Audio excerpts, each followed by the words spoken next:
Bismillahirrahmanirrahim. Assalamualaikum warahmatullahi wabarakatuh. Alhamdulillahi hamdan katsiran thayyiban mubarakan fi kama yuhibbu rabbuna wa yarda. Wassalatu wassalamu nabi rahmah wa ala alihi wa sahbihi wa man ittaba'ahum bi ihsanin ila yaumiddin wa ba'du. Ikhwani wa akhwati jemaah Majelis Ta'lim Baiti Jannati yang saya cintai dan saya muliakan. Alhamdulillah Rabbil Alamin. Kita bersyukur kehadirat Allah Jalla wa'ala. Allah masih memberikan kepada kita nikmat sehat, nikmat hidayah dan nikmat waktu luang, sehingga kita masih dapat melangkahkan kaki kita dalam rangka kita ta'lim sebagaimana biasanya setiap pekan sekali, dan kita telah karena satu dan lain hal sebab dua pekan ini berhalangan, maka insyaallah ta'ala alhamdulillah pada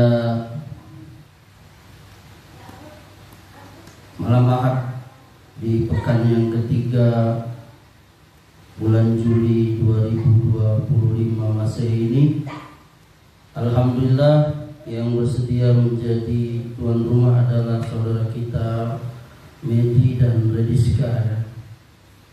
Semoga pengajian di rumah beliau ini menjadikan keberkahan di dalam rumah tangga beliau, menjadikan rumah tangga beliau sakinah, mawaddah, warahmah, dan juga begitu juga kepada kita semua. Dan semoga Allah Subhanahu wa taala mengampuni dosa-dosa kita dan mengumpulkan kita semua di surga nanti bersama saudara-saudara kita, keluarga kita, dan sahabat-sahabat kita. Amin ya rabbal alamin. Ikhwani wa akhwati yang dimuliakan oleh Allah, kita akan melanjutkan pelajaran kita. Pada pertemuan terdahulu kita telah selesai, yakni membicarakan dalil-dalil, yakni manhaj salaf sebagai hujjah. Maka pada kesempatan ini kita masuk ke bab berikutnya, yakni dengan judul prinsip terpenting manhaj salaf dalam akidah. Prinsip terpenting manhaj salaf dalam akidah, yang pertama, sumber akidah adalah kitabullah, yakni Al-Quran, sunnah Rasulullah SAW yang sahih, dan ijma' salafus soleh.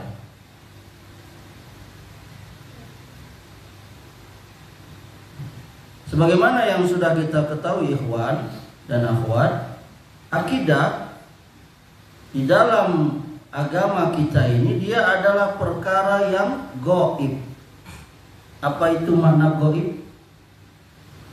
Yakni tidak dapat diketahui oleh panca indera kita, dan dia berdasarkan taufiqiyah, yakni berdasarkan nas atau dalil.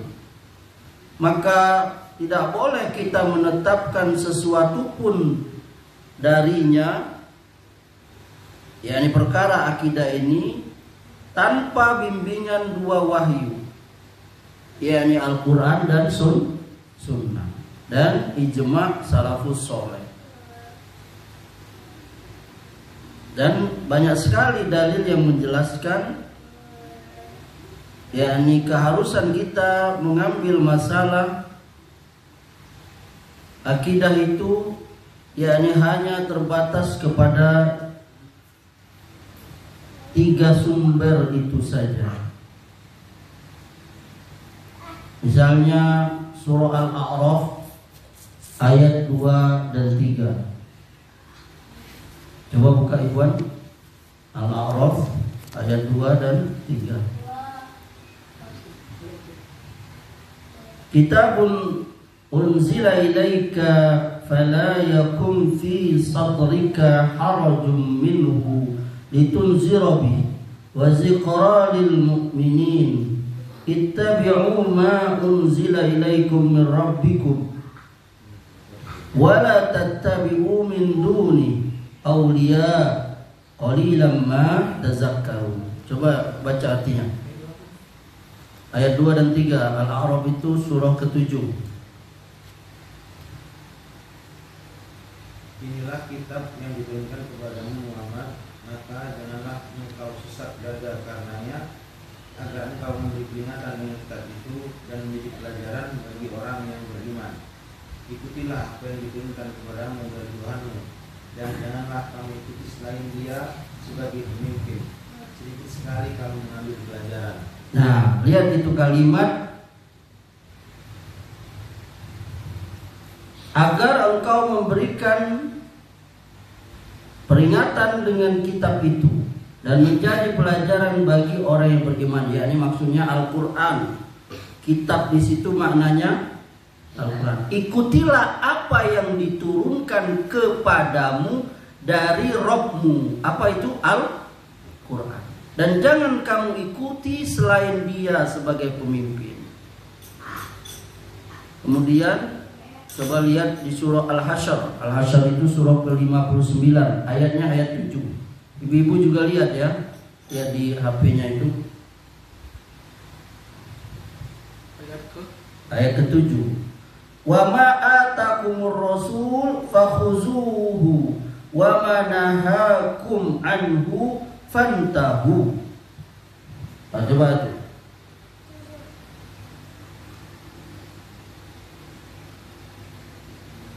Ayat ke-7 kan? Ya. Baca? Artinya kan? Ya. Bagi para fukara yang berhijrah yang diusir dari kampung halaman dan dari harta benda mereka karena mencari karunia dari Allah dan keridhaannya, dan mereka menolak Allah dan Rasulnya, mereka itulah orang-orang yang benar. Ayat 7. Kan 6 tadi. Tuan tuh baca ayat 6. Memang 6 yang untuk kita. Hah? Wa ma apa itu? Ayat berapa itu? 6. Ayat 6. Ayat 6 coba baca. Al-Hasyr kan? Pak? Iya, 59. Dan harta rampasan.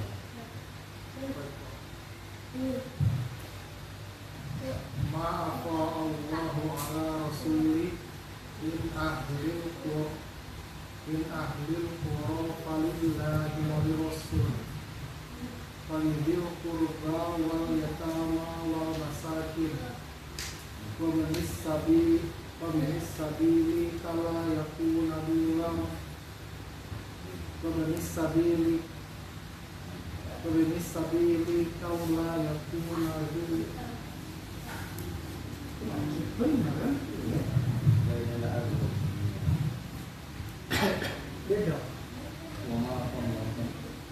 Wa ma atakumur rasulu fakhuzuhu wa ma nahakum anhu fantahu. Itu di tengah-tengah ayat.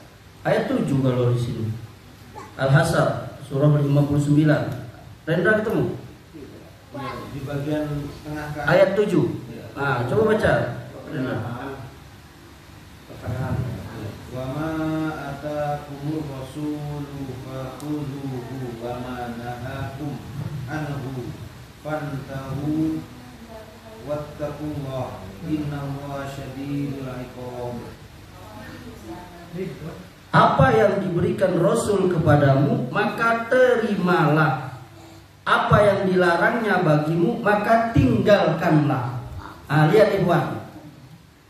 Sebagian orang menganggap bahwa perintah yang wajib itu hanya di Quran. Sedangkan di hadis atau sabda Nabi itu gak wajib. Paham gak? Maka ada seorang wanita, ketika dia mencukur alisnya itu, dia dinasihati oleh seorang sahabat. Lalu sahabat itu berkata, aku tidak menjumpai ada larangan di Quran. Lalu sahabat tadi berkata pada wanita tadi, ada di dalam Al-Quran.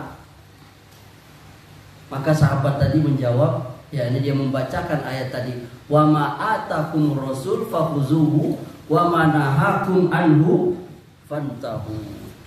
Apa yang diberikan Rasul kepadamu terimalah, dan apa yang dilarangnya bagimu maka tinggalkanlah. Itu sebesar-besar hujjah bahwa Rasulullah sudah melarang wanita mencukur apa?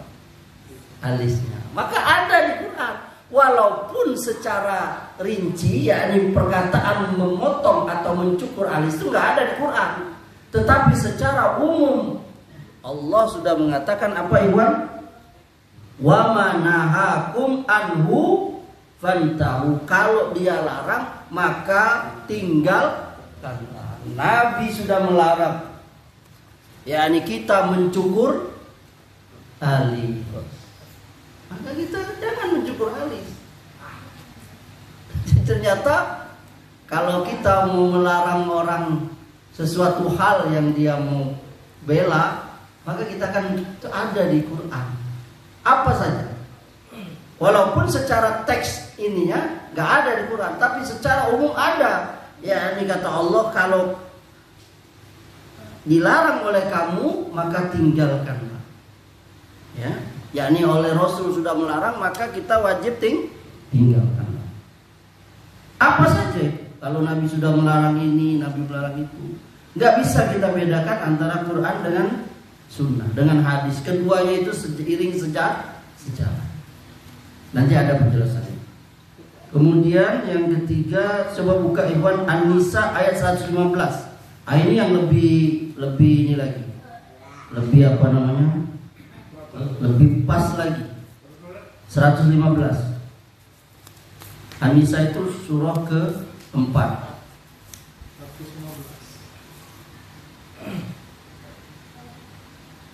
Wa may yushaqiqir rasul min ba'di ma tabayyana lahul huda wa yattabi' ghayra sabilil mu'minin nuwalli ma tawalla wa nuslihi jahannama wa sa'at masira. Dan barang siapa yang menentang Rasul sesudah jelas kebenaran baginya dan mengikuti jalan yang bukan jalan orang-orang mukmin. Lihat Ikhwan. Di situ ada dikatakan wa yattabi ghayra sabilil mu'minin, dan mengikuti jalan yang bukan jalan orang-orang mukmin. Ayat itu berkata jalan yang bukan jalan orang-orang mukmin. Ketika ayat ini turun, siapa orang-orang mukmin pada saat itu? Siapa?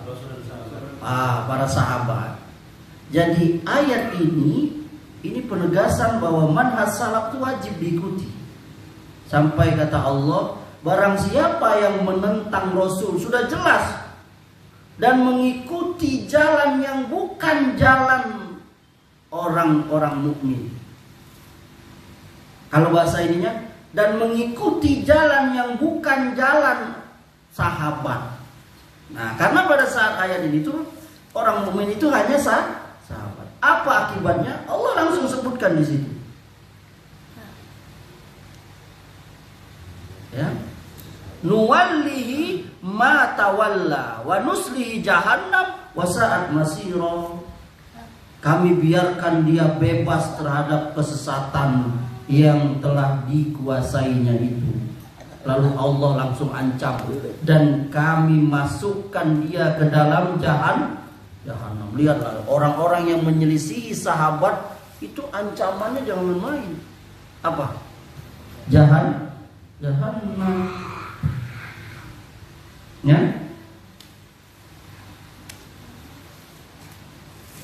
Nah, jadi ayat tadi ingat Iwan, Al-A'raf ayat 2 dan 3 itu menyuruh kita ikut Quran.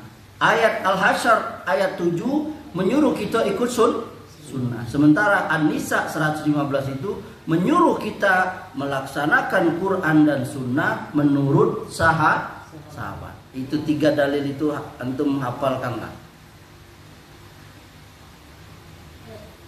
Itu contohnya ya. Yakni ya, sumber akidah kita apa tadi? Quran, sunnah, dan ijma. Kemudian yang kedua, prinsip terpenting manhaj salaf dalam akidah itu yang kedua, menjadikan sunnah yang sahih sebagai hujjah yang mutlak. Menjadikan sunnah yang sahih sebagai hujjah. Jatuh apa Ikhwan? Dalil, pedoman, apa lagi? Dan seterusnya ya.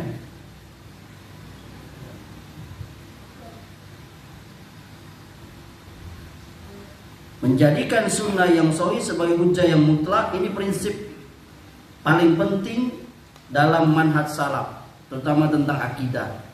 Setiap sunnah yang sahih yang berasal dari Nabi SAW wajib kita terima ikhwan, walaupun sifatnya ahad. Tadi dalilnya tadi Al-Asr ayat 7. Apa yang diberikan Rasul kepadamu apa terimalah. Apa yang dia larang maka tinggalkanlah. Dalam hal ini kita kaum Ahlussunnah wal Jamaah Salafiyin manhaj salaf tidak membedakan sunnah baik itu yang ahad ataupun yang mutawatir. Jadi begini ikhwan. Ya.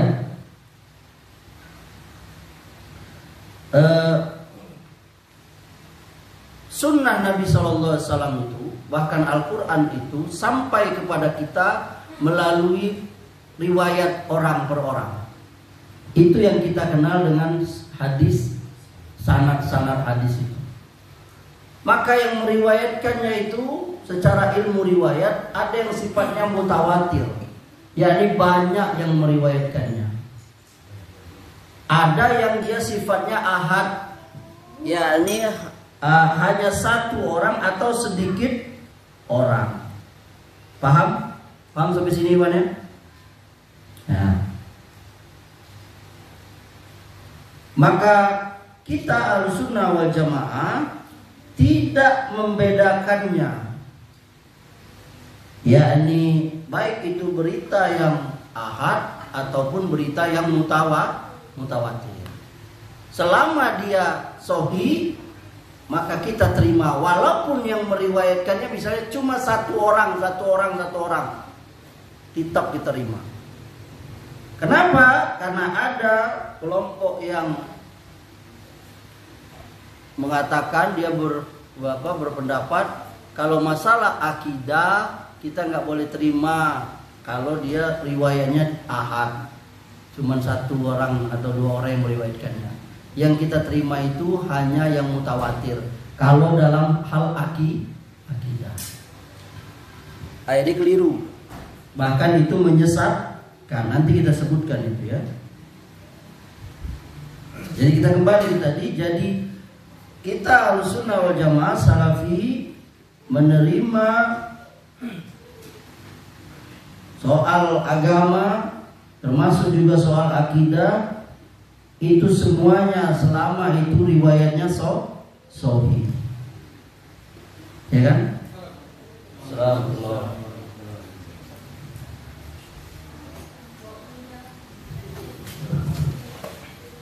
Ya Iwan ya. Nah, jadi kita menerima riwayat dari Nabi SAW walaupun riwayat itu sifatnya ahad.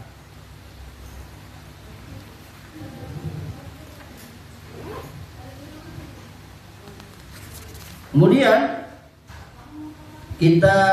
kenapa kita mesti memerlukan sunnah itu? Sudah kita kabarkan bahwa sunnah itu dia sebagai pentafsir Quran. Kita nggak bisa mengamalkan Quran, bahkan kita nggak bisa mengamalkan Islam tanpa sunnah. Quran itu sifatnya umum. Allah memerintahkan sholat misalnya, tapi Allah tidak bagaimana cara sholat itu, apa yang dibaca, berapa rakaat, kapan, itu dari mana? Dari mana? Sunnah. Quran menyuruh potonglah tangan pencuri, tapi nggak disebut apa yang dipotong. Mencurinya mencuri apa? Maka perlu sunnah. Sunnah lah yang menjelaskan, oh yang dipotong itu segini. Bukan, kan tangan antum potong segini, itu nyala. Lalu yang dicuri itu kalau dia lebih daripada 2 dirham. Jadi kalau orang cuma maling permen 1 butir, itu gak dipotong. Karena kalau kita memahami ayat Quran saja, maka orang yang mencuri walaupun 1 permen, maka dia potong, ya kan? Oh maling. Nah inilah perlunya sunnah itu, dia sebagai pembeda. Karena kalau orang langsung saja memahami Quran, mengamalkan Quran tanpa sunnah, pasti dia tersesat. Bisa pahami, Mas? Nah, makanya begitu pentingnya yang namanya sunnah, sampai kita nggak bisa mengamalkan Quran tanpa sunnah. Tadi kita sebutkan baru sholat tadi itu, baru motong tangan, belum yang lainnya. Bahkan dikatakan para ulama, kita nggak bisa berislam tanpa sunnah. Makanya kata Imam Al-Barbara itu, beliau mengatakan di kitabnya Syarh Sunnah itu, al-Islam huwa sunnah wa sunnatu hiyal Islam. Islam itu adalah sunnah, sunnah itu adalah Islam. Nggak bisa dibedakan, nggak bisa dipisah. Islam itu sunnah itu. Makanya kalau ada orang yang menolak sunnah, bisa kufur dia. Sunnah Nabi ditolak, jadi macam mana dia mengamali Islam kalau dia menolak sunnah?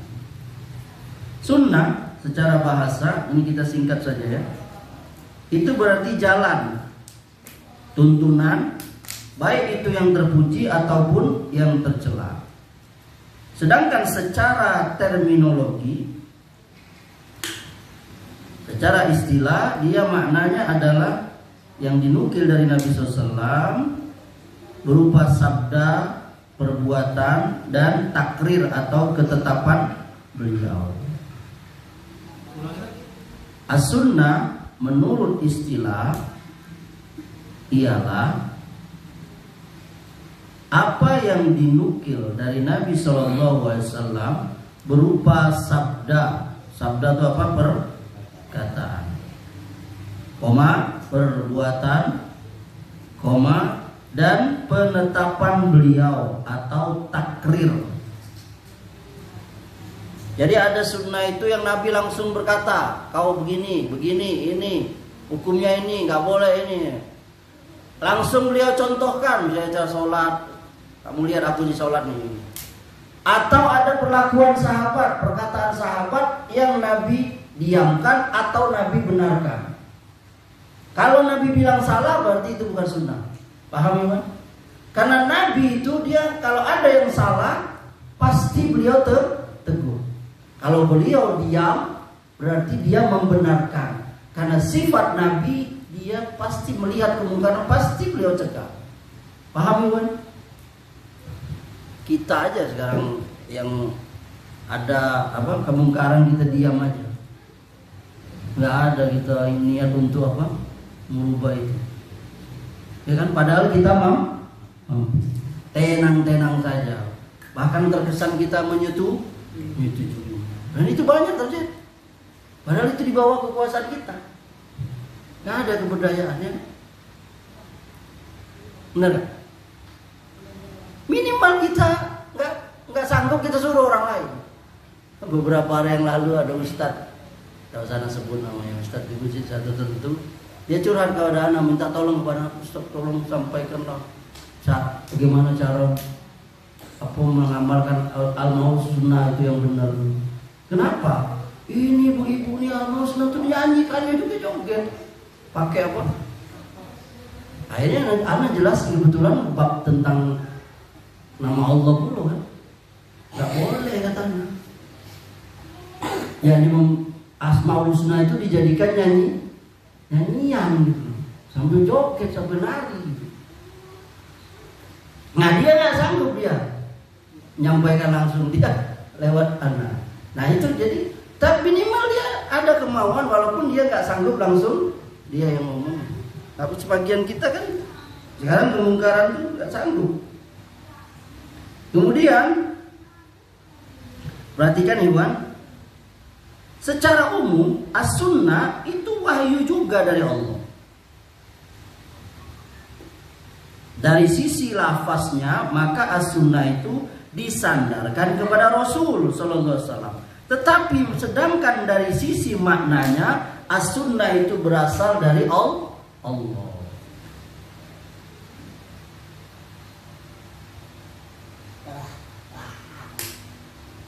Paham ya? Dari lapasnya itu dari Nabi, tapi dari maknanya itu sebenarnya dari Allah. Makanya kita bilang Quran dan Sunnah itu nggak bisa dipisah karena keduanya itu dari Allah. Paham Iwan? Dalilnya mana? Itu surah An-Najm. An-Najm. Coba An-Najm yang di awal-awal. An-Najm itu surah ke 55. Coba ya An-Najm hadir. Wa ma yantiqu anil hawa in huwa illa wahyu yuha. Ayat 3 apa 4 apa coba. Ayat 3. Dan Nabi itu berkata dia tidak menurut hawa nafsunya, ada ketemu? Melainkan itu yang diwahyukan dari Allah. Benar kan? Benar, ayat 3 dan 4. Ayat 2 dan 3. Oh, ayat 2 dan 3. Coba baca. Terjemahnya aja. Wa ma yantiqu anil hawa in huwa illa wahyu yuha. Dan tidaklah yang diucapkannya itu Al-Quran menurut keinginannya. Tidak lain Al-Quran itu adalah wahyu yang diwahyukannya kepadanya. Nah, paham?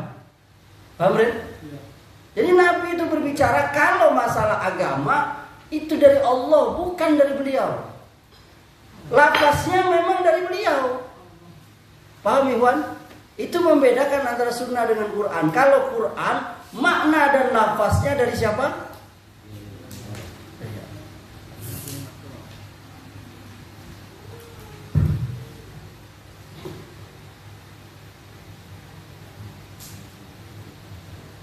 Diskusi juga, diskusi itu apa dari Allah.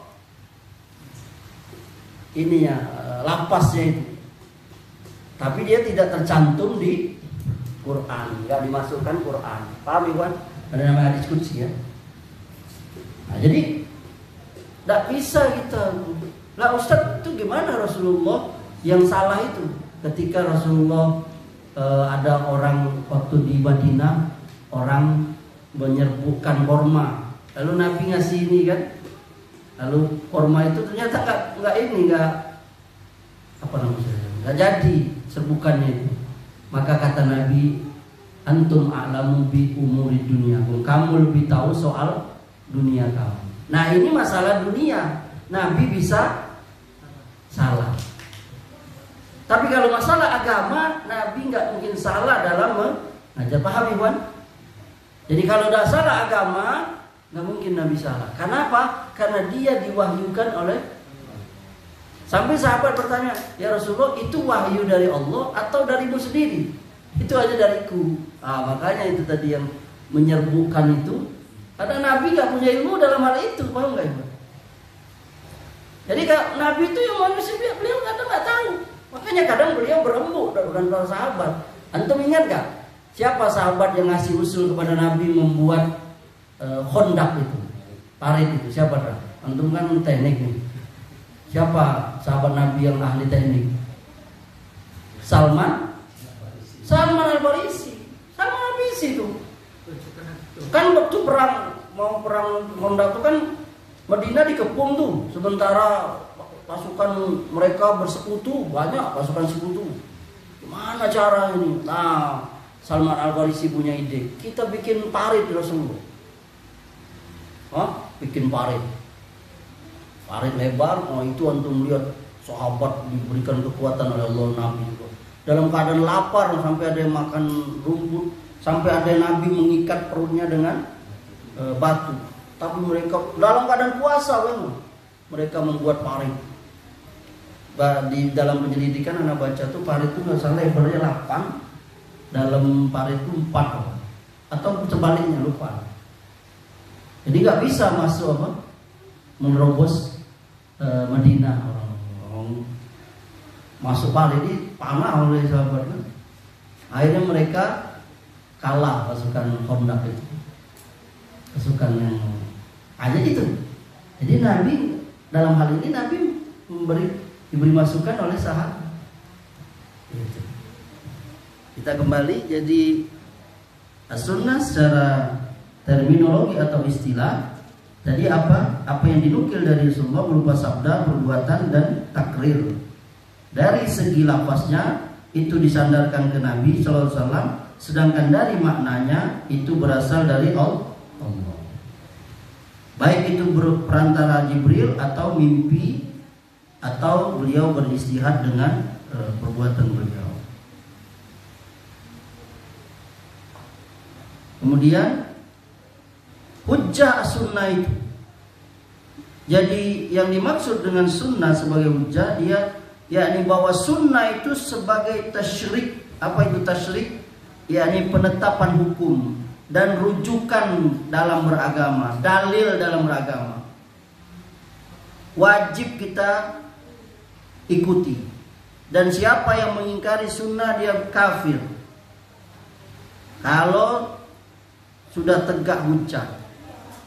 Nah, dan tidak ada penghalang baginya. Mana dalilnya? Pertama An-Nisa 59. Ya ayyuhallazina amanu atiullaha wa atiur rasul. Hai orang beriman, taatilah Allah, taatilah Rasul. Kalau makna lainnya, taatilah Al-Quran, taatilah sunnah.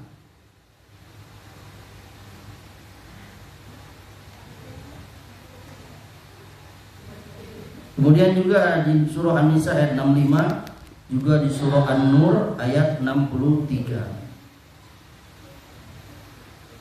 Dan juga Al-Hasr ayat 7 tadi ya.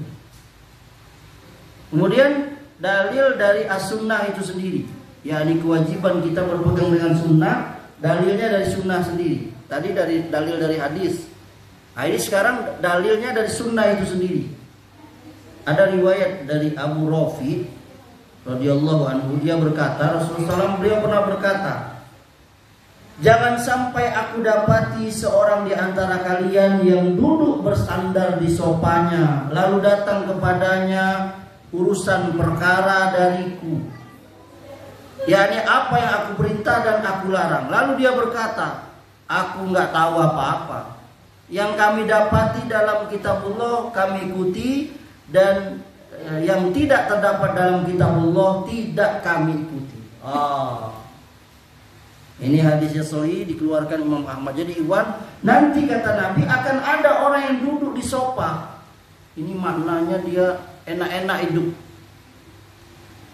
Sofa itu mahal zaman dulu, zaman Nabi. Kita sekarang aja sofa mahal kan? Orang yang punya sofa ya kan?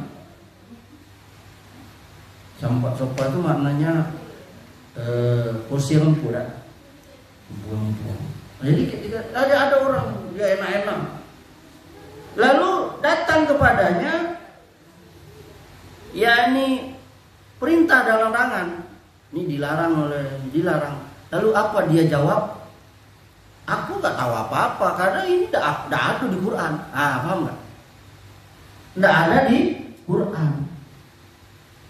Jadi yang tidak ada di Quran tidak akan kami ikuti. Nah ini orang yang tersesat. Jadi dia, kalau istilah ulama kita, Quraniyun. Apa Quraniyun itu? Jadi dia hanya ngikut Quran. Kalau mafhum mukhalafahnya, pemahaman terbaliknya, dia ingkar sunnah. Salah satu aliran sesat Ikhwan namanya ingkar sunnah. Dia hanya Quran saja. Itu banyak itu. Ada. Anak pernah ketemu orang seperti itu. Betul umat Nabi Muhammad.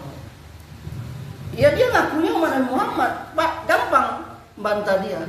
Ada satu ketika ada seorang ustadz kita, ustadz besar kita berdiskusi dengan tokoh Engkar Sunnah itu.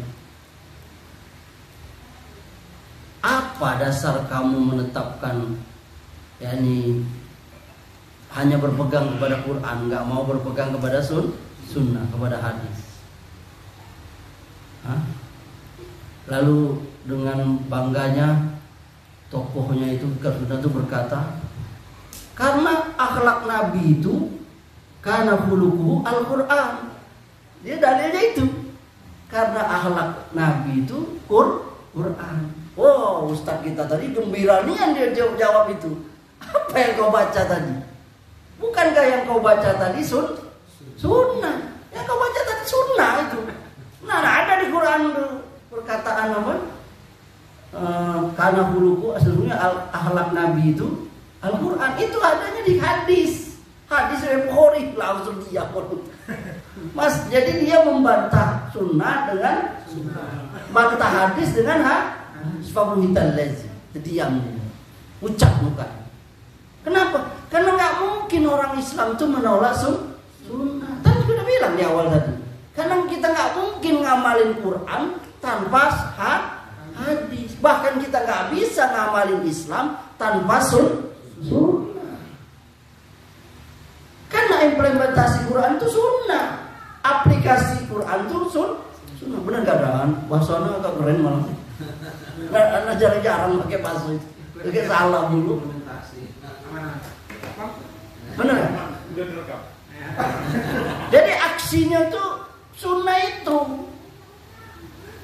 teorinya Quran, tapi prakteknya sunnah. Mempraktekkan Quran itu dengan nggak bisa kita. Tadi itu sudah kita jelasin. Sholat diperintah aqimis sholat, dirikan sholat kata Allah. Tapi kan tidak ada di hadis sholat apa, berapa rakaat, apa yang dibaca, kalau jamaah macam mana. Ada? Nggak ada. Di mana? Di hadis. Potong tangan tadi, buka surah An-Nisa yang potong tangan. An-Nisa atau Al-Maidah. Pencuri laki-laki potong tangannya, pencuri perempuan nggak ada dijelasin tuh potong tangannya semana, tangan mana Rin? Tangan yang namanya tangan mana? Nah sampai sini habis tangan kita langsung yang maling. Lalu yang dijelasin juga sunnah di hadis, yang mencuri yang dipotong tuh kalau dia mencuri lebih daripada 2 dirham. Nggak di bawah itu orang maling permen cikok. Diukur aja nanti berapa gram itu. Jadi nggak bisa kita nolong. Aduh, diam langsung dia tuh. Ustadz itu sendiri yang cerita, ustadz kita itu diam dia langsung. Karena nggak mungkin. Siapa yang bisa menolak sunnah? Hatta orang ingkar sunnah sendiri nggak bisa. Dia sebut sendiri sunnah tadi. Apa dalil tuh? Dia tahu juga dalil. Dalil itu apa? Nggak mau pakai sunnah itu, hanya Quran saja. Dia bilang, ya ini akhlak Nabi itu Quran. Allah senang, ini Ustaz kita. Itu yang kau baca tadi itu apa itu? Akhlak Nabi itu Quran itu apa? Itu sunnah, itu hadis yang kau baca, hadis dari Bukhari.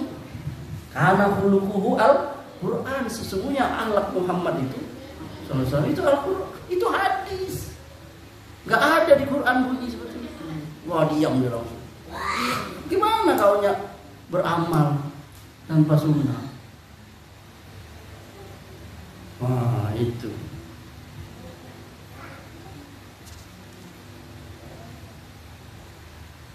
Nah, kemudian setiap umatku masuk surga kata Nabi. Betul Iwan? Betul? Kullu ummati yadkhulunal jannah. Ah, ini kalau putus di sini selesai kita. Enaknya orang, pasti aku masuk surga. Oh, dia maksiat sebanyak banu. Ini Nabi udah bilang nih, kullu ummati yadkhulunal jannah. Sesungguhnya setiap umatku akan masuk surga. Ini putus. Nabi ada lanjutannya. illa man aba. Betul, seluruh umat masuk, kecuali yang nolak. Jadi aduh Ikhwan yang menolak masuk surga. Aduh, ini kata Nabi. Apa yang menolak itu? Qalu ya Rasulullah wa man ya'ba. Sahabat nanya, siapa yang tidak mau masuk surga itu Rasulullah? Masa ada orang yang tidak mau masuk surga? Ada kata Rasulullah. Siapa itu? Man ata'ani dakhalal jannah wa man asoni faqad aba. Siapa yang taat kepadaku pasti masuk surga. Siapa yang tidak taat mendurhakaiku, dia berarti tidak mau masuk surga. Ini hadis riwayat Bukhari dan Ahmad. Nah, jadi ngaji itu jangan putus-putus Ikhwan. Ya Mas ya? Mau masuk surga. Iya, kau udah sholat. Berarti kau nolak masuk surga. Jangan dalil masuk surga. Sholat kau tidak. Cilok. Lah, berarti kau udah mau masuk surga. Berarti kau nolak. Itu. Karena Nabi mengatakannya, siapa yang taat dia masuk surga. Kalau tidak taat berarti dia nolak masuk surga. Masya Allah. Kemudian ada dalil yakni dari para sahabat ya, yakni betapa para sahabat itu yakni mereka itu sangat berpegang pada sunnah Ikhwan. Para sahabat itu mereka sangat berpegang pada sunnah Nabi SAW. Apa kata Abu Bakar? Aku tidak akan tinggalkan sesuatu pun yang dikerjakan Rasulullah SAW kecuali aku amalkan. Kenapa kata beliau? Aku khawatir kalau aku tinggalkan perintahnya itu aku tersesat. Begitu hebatnya Abu Bakar Ridwan. Sampai seluruh pintu surga itu memanggil Abu Bakar. Pernah suatu ketika ditanya, siapa yang hari ini sholat malam? Abu Bakar berdiri. Siapa yang pagi ini berbakti pada orang tua? Abu Bakar berdiri. Siapa yang hari ini bersayang dengan keluarga, istri, anak? Berdiri Abu Bakar. Siapa yang sudah bersedekah hari? Berdiri Abu Bakar. Siapa yang semua ditanya Abu Bakar berdiri. Subhanallah. Maka sahabat gak bisa nanti. Itulah yang bilang tadi, semua pintu surga itu memanggil Abu Bakar. Bahkan ketika datang infak, wajib perintah Nabi untuk berinfak untuk jihad, sahabat lain ada yang memberi separuh korma, satu butir korma, segenggam korma, satu ember korma, satu gerobak korma dan sebagainya, sampai Umar separuh hartanya dan Abu Bakar seluruh hartanya. Lalu kata Rasulullah, apa yang kau tinggalkan untuk keluargamu? Kata Abu Bakar, aku tinggalkan untuk keluargaku Allah dan Rasulullah. Kata Umar, aku tidak bisa mengalahkan Abu Bakar. Sanggup tak? Mobil antum, rumah antum infakkan semuanya. Gimana? Sanggup tak? Wajar kalau Abu Bakar dengan Nabi itu sama-sama nanti surga. Radhiyallahu anhu. Abu Bakar As-Siddiqul Akbar, seorang sahabat Nabi SAW paling mulia setelah para Nabi dan Rasul, yakni Abu Bakar As-Siddiq radhiyallahu. Kemudian Umar, bagaimana Umar? Lihat kata Umar. Suatu ketika Umar itu berdiri di hadapan Hajar Aswad. Antum tahu Hajar Aswad? Batu yang di Ka'bah itu kan? Di pinggir Ka'bah itu, di dekat Multazam, sebelah Multazam. Apa dikatakan Abu Bakar? Sesungguhnya aku tahu kau ini batu yang tidak dapat mendatangkan bahaya, tidak juga mampu mendatangkan manfaat. Tidak pula memberi manfaat.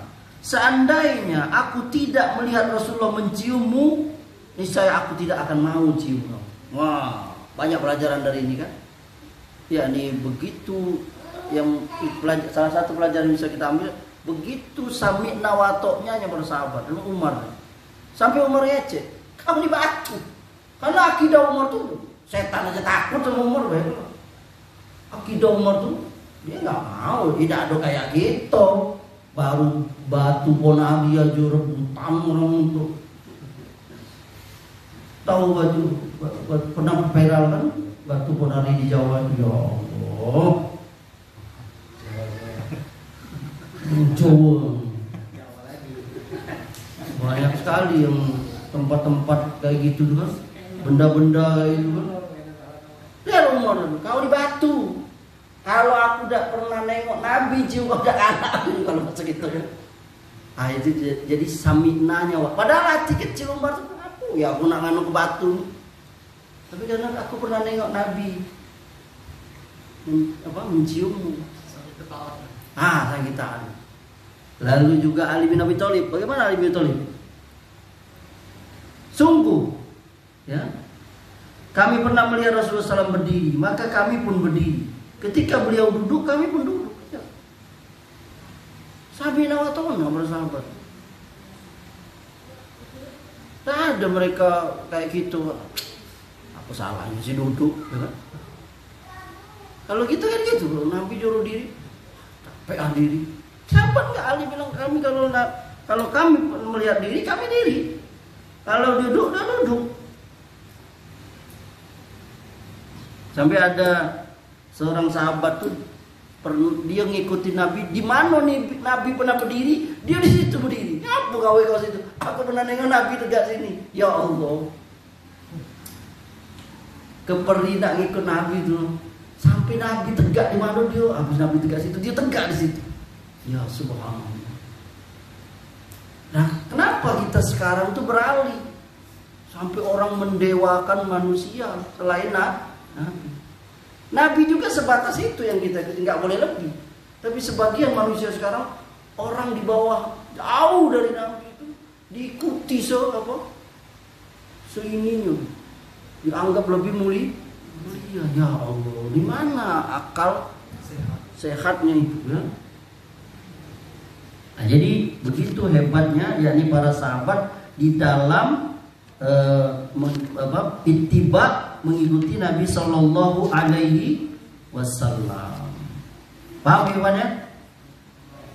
Yakni begitu berpegangnya kepada sunnah itu Ikhwan. Maka kalau anak pribadi ya, sejak kenal dakwah salaf itu dakwah sunnah itu, gak usah lah kita lagi ngapain nyari-nyari perkataan manusia. Sudah cukup yakni perkataan Allah dan Rasulnya itu.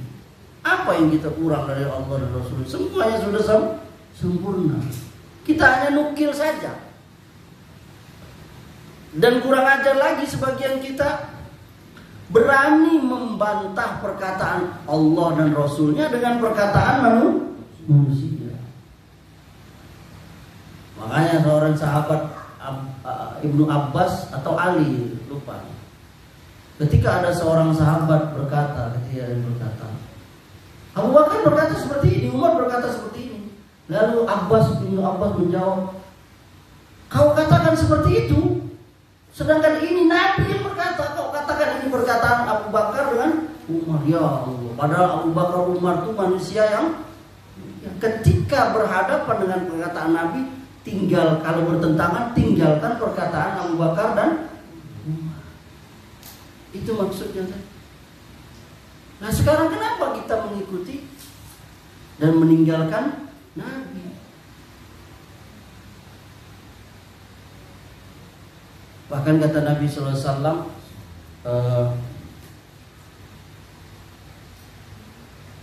andai kata Musa turun kepada kamu, lalu kamu mengikuti Musa dan meninggalkan aku, pasti kamu tersesat. Antum tahu Nabi Musa? Tahu Nabi Musa? Khairil, siapa? Nabi apa? Nabi agung, Nabi azim, Nabi yang mulia. Salah satu ulul azmi. Ulul azmi itu ada 5. Nuh, Ibrahim, Musa, Isa, dan Muhammad. Dan salah satu orang dari beberapa orang yang diajak langsung bicara dengan Allah. Ya Musa, innani anallah. Wahai Musa, aku ini adalah Allah. Hebat gak? Hebat lah. Kita diajak ngobrol presiden aja bangga. Betul gak? Ana juga kalau diundang oleh presiden pasti ada posting berkali-kali di itu. Itu presiden ini Nabi Musa. Diajak. Waktu Nabi Musa suruh Allah naik ke bukit Tursina, Tur. Coba lihat. Apa kata Nabi SAW? Andai kata Musa turun kepada kamu, lau asbahtum Musa, summa tabaktumuhu, wa taraktumuni ladolaltum. Andai kata Musa turun kepada kamu dan kamu ngikutin Musa, lalu kamu tinggalkan aku, pasti kamu tersesat. Itu Musa, kata para ulama. Apalagi orang-orang di bawah Musa. Apalagi antum hanya mengikuti kiai-kiai antum, orang-orang soleh yang antum bilang itu. Kalau mereka bertentangan dengan Rasul, paham kan? Kalau nggak bertentangan, malah mereka nyuruh sunnah Rasul, wajib kita ikuti. Karena sebagian manusia sudah menjadikan tokoh-tokoh agamanya sebagai Tuhan yang dia ikuti, bahkan lebih daripada Tuhan.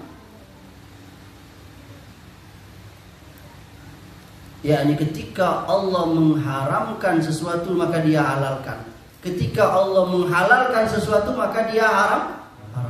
Dan itu seperti orang-orang Yahudi. Orang Yahudi itu kan gitu dia.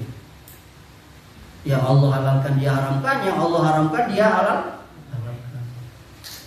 Kenapa? Karena mereka taklid kepada tokoh-tokoh mereka itu. Maka kita tidak ada yang kita ikuti kecuali Rasulullah. Dan Rasulullah juga kita ikuti sebatas Rasulnya. Bukan kita jadikan Rasul itu tandingan Allah. Karena kalau kita jadikan Rasulullah lebih daripada kerasulannya, yakni seperti Rob, maka pasti tersesat. Sebagaimana tersesatnya orang Yahudi ketika menjadikan Uzair itu lebih daripada Nabi, maka mereka mengangkat Uzair jadi Tuhan. Sebagaimana tersesatnya orang Nasrani, yakni mereka mengangkat Isa lebih daripada Nabi, maka jadilah Isa itu Tuhan. Di antara tiga itu, 3 in 1 itu. 3 jadi 1, 1 jadi 3. Barangkali ini Ikhwan yang bisa kita sampaikan, yakni beberapa hal yang berkaitan dengan bab, yakni prinsip terpenting manhaj salaf dalam akidah. Yakni akidah kita itu diambil dari mana tadi? Dari Quran, dari sunnah, dan dari ijma'. Yakni itulah yang namanya manhaj salaf. Yakni memahami Quran dan hadis menurut salafus soleh. Siapa salafus soleh? As-sahabah. Tadi sudah kita jelaskan kenapa kita mesti menjadikan manhaj salaf itu sebagai cara kita mengamalkan Quran dan sunnah. Dan kali itu demikian, semoga bermanfaat. Wassallallahu ala nabiyyina Muhammadin wa ala alihi wasallam wa akhiru da'wana alhamdulillahi rabbil alamin. Wabillahi taufiq wal hidayah. Wassalamualaikum warahmatullahi wabarakatuh.